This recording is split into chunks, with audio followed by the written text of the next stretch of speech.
Many who are rich, having gratified every desire and whim, suffer from ennui and repletion, and are farther from the possession of happiness, even than the very poor. If we reflect upon this state of things, it will ultimately lead us to a knowledge of the all-important truth that happiness is not derived from mere outward possessions, nor misery from the lack of them. For if this was so, we should find the poor always miserable, and the rich always happy, whereas the reverse is frequently the case. Some of the most wretched people whom I have known were those who were surrounded with riches and luxury, whilst some of the brightest and happiest people I have met were possessed of only the barest necessities of life.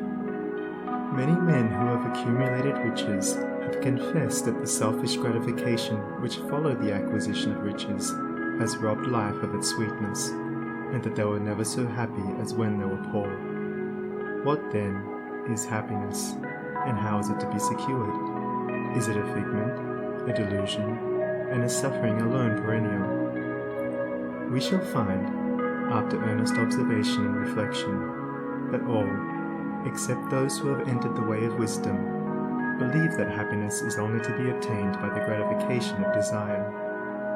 It is this belief, rooted in the soil of ignorance, and continually watered by selfish cravings, that is the cause of all the misery in the world.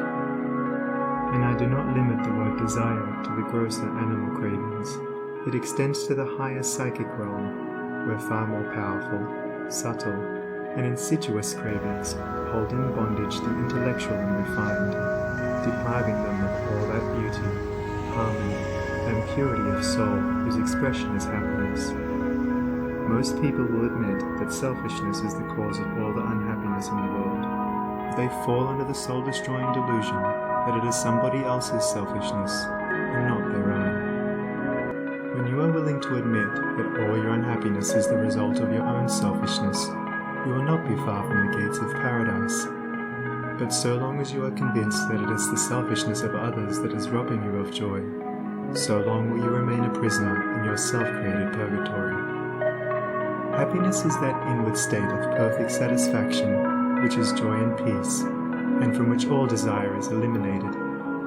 The satisfaction which results from gratified desire is brief and illusionary, and is always followed by an increased demand for gratification.